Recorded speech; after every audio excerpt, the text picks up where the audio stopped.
and welcome back to my channel. In this video, we will be discussing The Ballad of Songbirds and Snakes by Suzanne Collin. This will be a spoiler and spoiler-filled book babble on this book. So you can watch this up until this timestamp here if you don't want to be spoiled and if you haven't read this already, or if you want to see all of my thoughts in all the entirety of them, keep on watching, but I'll let you know when we do hit those spoilers, so we're gonna dive right in. If you don't know already, this is a prequel to the original Hunger Games trilogy, in which we are following President Snow before he's the president as an 18-year-old mentor of the 10th annual Hunger Games. Now, I'm just gonna put it out there right now. I don't think I can say his first name. Coriolanus.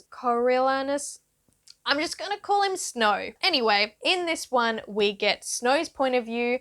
We also get a more archaic form of the games before they are what we know of them in the 74th games, which is the one that Katniss first competes in. And it is that sort of villain prequel type vibe before Snow is the sort of monster that we know him as. This is his evolution story. So like I said, he is a mentor for the 10th annual games, and this is the first time that there has ever been mentors, and he gets the District 12 tribute called Lucy Gray. Now, I will start out by saying that I gave this one a 3.5 stars. If you're a fan of the Hunger Games, definitely read this because you do get more of that backstory of the games and how they evolved to what they are now. But this one is split into 3 different parts, and I feel like that last part, the third one, could have been condensed a little bit. I really enjoyed the first one, and the second one, we get more of a direction with that. And then the third one wanders slightly. So I can see where some of the criticisms of this one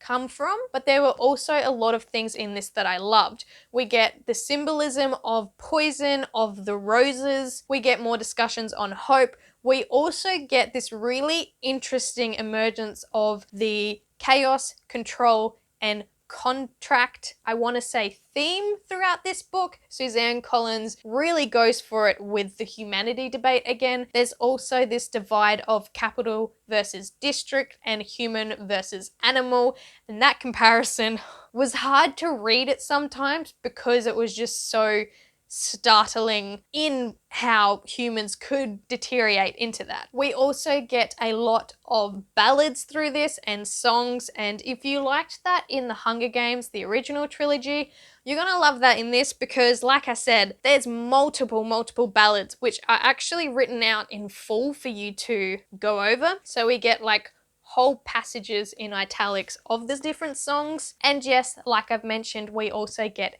the shaping of the games, because in this one, the games are something that people don't actually like to watch, and people like to turn away because it's not entertaining. It's not, this big thing that it is in the 74th games. So that will be it for the spoiler-free section of this one, because I do want to jump into spoilers without this video getting too long.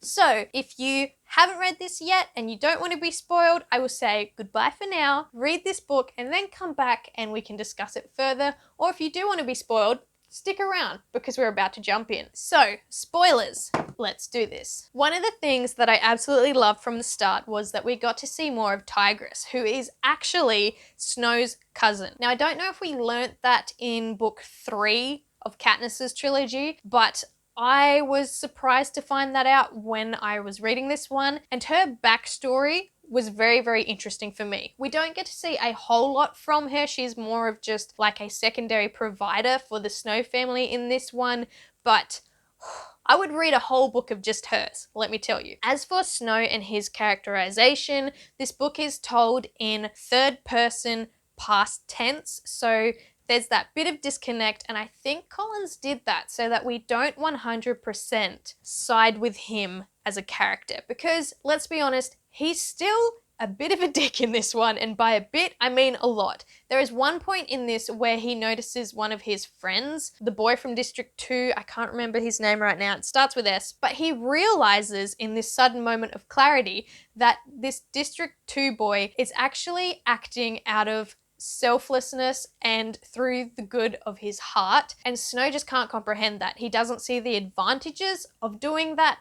For him, everything that he does has to have a reason behind it that will benefit himself. So I really enjoyed reading that realization because it just goes to further discuss Snow and what his motives are. In short, he's a very manipulative person. You can see through all of his interactions with everyone that he is best deciding how to play them. This even goes as far as Lucy Gray, whose relationship felt a little bit off and a little bit quick for me. And in the end, he doesn't fully give himself over to love. His relationship with her is more of a obsession type rather than a romantic one. It's definitely not healthy. I mean, that ending. Does she end up dying? Does he kill her? Does she just flee? Does she go to District 13? Who knows? I tried to Google it. The internet doesn't even know. And it's meant to be ambiguous like that. And it goes along with her own ballad that she is named off of. But coming back to Snow as a character, I don't think he is actually capable of love. And he even admits this when he says that he would much rather marry and have children with someone who he despises, because then at least they're in it for mutual gain and he'll never lose himself to his senses if he's in love. So that was very eye-opening. Here's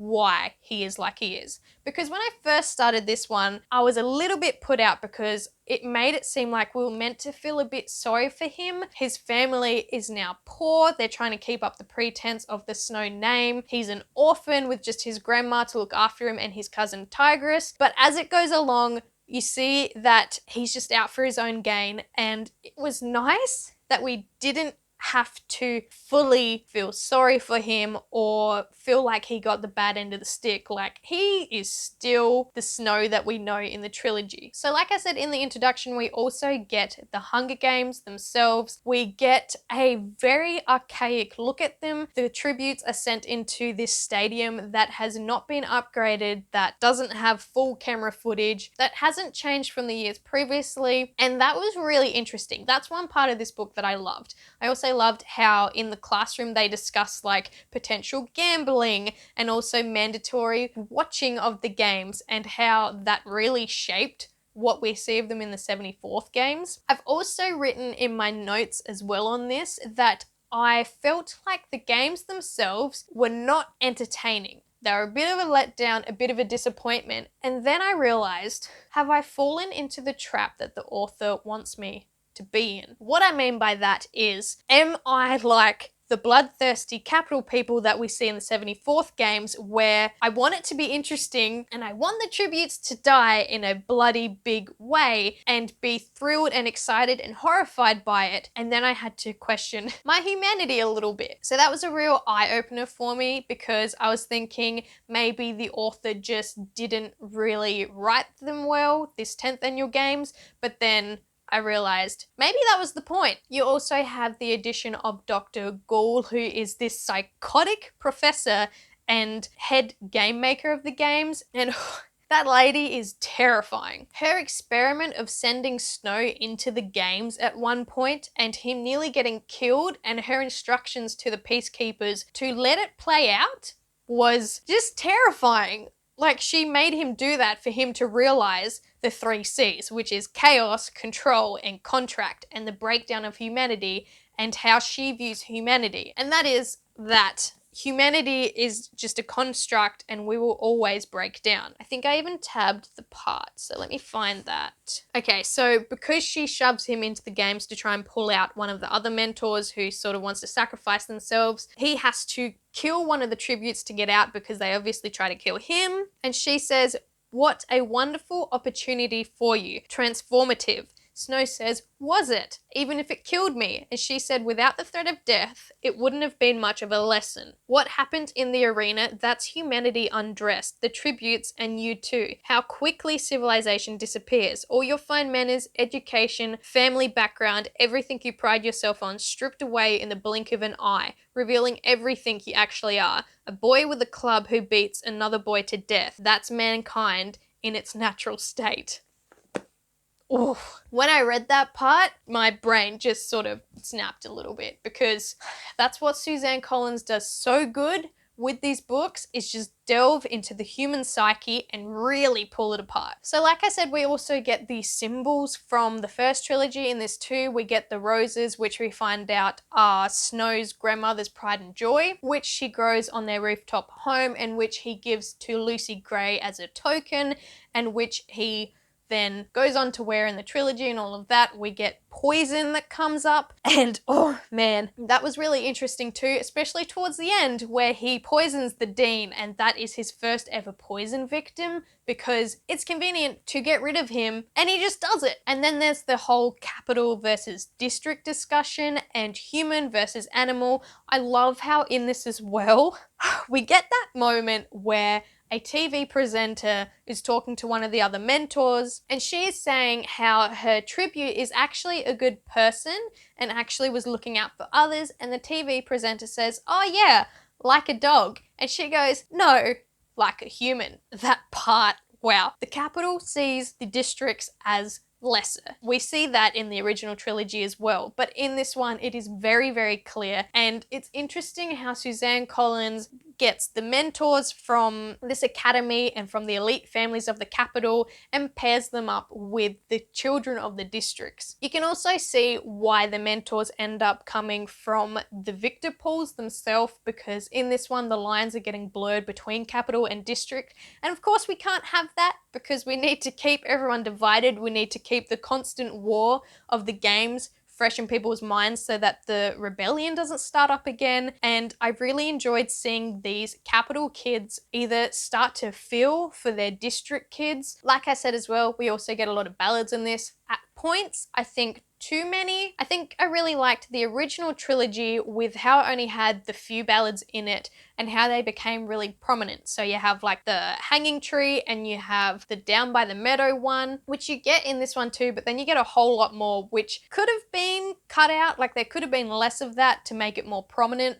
But because we have Lucy Gray and the Covey kids as well, it's sort of their repertoire and their life in the story, which leads me to the ending of Lucy Gray. The pacing of that last little bit where Snow decides to run away with Lucy Gray felt rushed.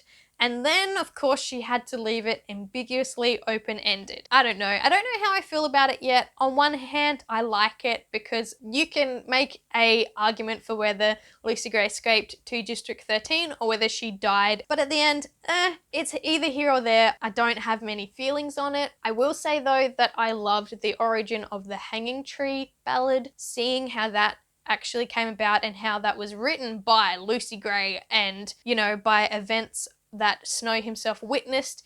It makes it that more like of a punch in the teeth when Katniss sings that in the smear campaigns that they do against the Capitol in the last book there. That would have been a giant fuck you to President Snow. So yes, did this book need to be over 500 pages long?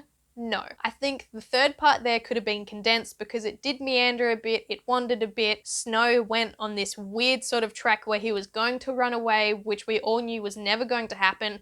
Not just because it's a prequel story, but also it's not his character. I don't see him doing that. So that could have been cut down a little bit, but I really enjoyed seeing him in the academy setting, the inclusion of Dr. Ghoul and her mutations, and also the evolution of the games to where they are when we see them in Katniss's trilogy. So yes, I'm glad that I read this.